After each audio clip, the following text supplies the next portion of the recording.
حضرت عمر کبھی کو خواہش نہیں کی مچھلی کھانے کو دل چاہا تو آپ کے غلام کا نام یرکا تھا. کچھ غلام بڑے وفادار ہوتے ہیں، وہ بیٹوں سے بھی پیارے ہو جاتے ہیں. حضرت مولا علی کے غلام تھے کمبر.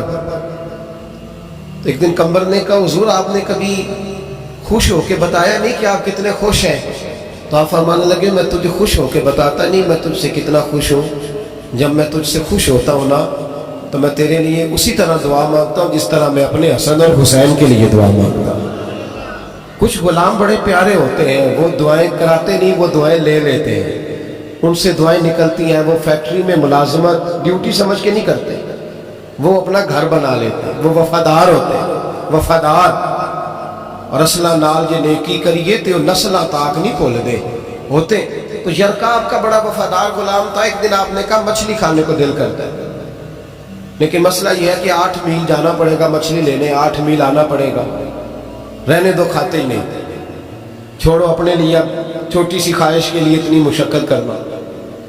حالانکہ لوگ لاہور سے گجرانوالے روٹی کھانے چلے جاتے ہیں آج بھی، اور گجرانوالہ والے بھی کہیں لاہور آ جاتے ہیں. صبح نہاری سنیں اچھی ملتی ہے. ویسے کہا جائے کسی کو کہ گھر سے اٹھ کے مسجد میں محفل ہے تو کہتے ہیں میں گھٹنے نہیں کام کرتے، کمر میں تھوڑی تکلیف ہے، رات میں دیر سے آیا تھا. حضرت عمر نے کہا 8 میل جانا 8 میل آنا میری مچھلی کے لیے، چھوڑو.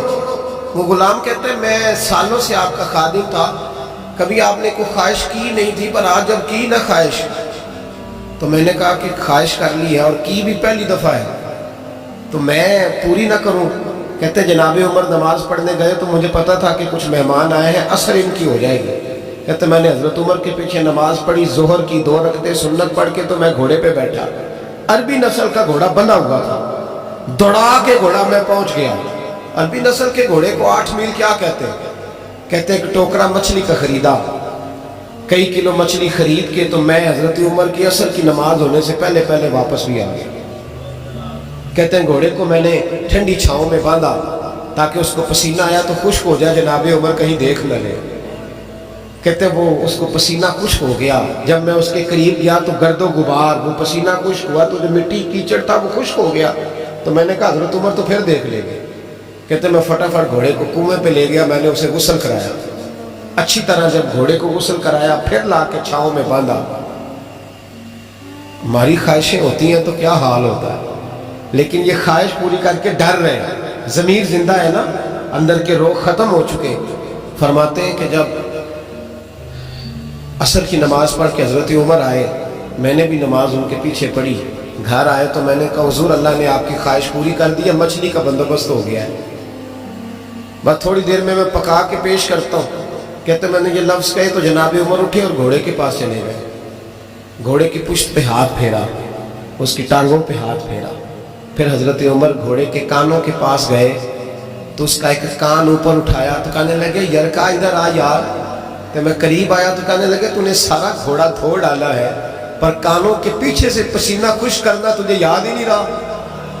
وہ کانوں کے پیچھے وہ تو جہاں نہیں تو نے پانی ڈالا، تو بھول گیا تھا. اور پھر حضرت عمر گھٹنوں کے بل زمین پہ بیٹھ گئے. کہنے لگے او یار یرکا ادھر آ، تیری وفا میں شک کوئی نہیں، پر میں کوئی زیادہ نیک آدمی نہیں ہوں، میں کوئی زیادہ پرہیزگار نہیں ہوں. میں تو دعائیں مانگتا ہوں میری نیکیاں بدیاں برابر کر کے اللہ مجھے معاف کر دے.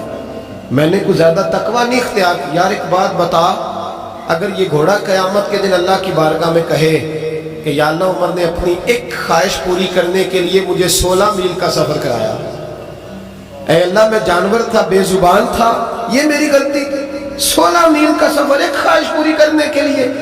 تو یرکا تو بتا میرے جیسا وجود کا کمزور آدمی مالک کے حضور گھوڑے کے سوال کا جواب کیسے دے گا؟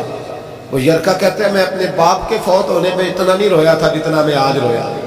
میں تڑپ اٹھا کہ حضور یہ والی سوچ، یہ والا. یہاں تو لوگ اپنے نوکر کو 4 تھپڑ مار کے کہتے ہیں پھر کیا ہو گیا میں تیرا مالک نہیں، اس کو رسوا کر کے کہتے ہیں پھر کیا ہو گیا. تو بات ہے یہاں بہو کو 20 گالیاں دے کر اور غریب رشتہ دار کو برا بھلا کہہ کر اپنے ملازم کو لوگ نیچا دکھا کے خوش ہوتے ہیں. کہتے ہیں دیکھا نا پتہ چلا میں چودھری ہوں، میں افسر ہوں، میں فلاں ہوتا ہوں، میری چدراہٹ. غلام رونے لگا.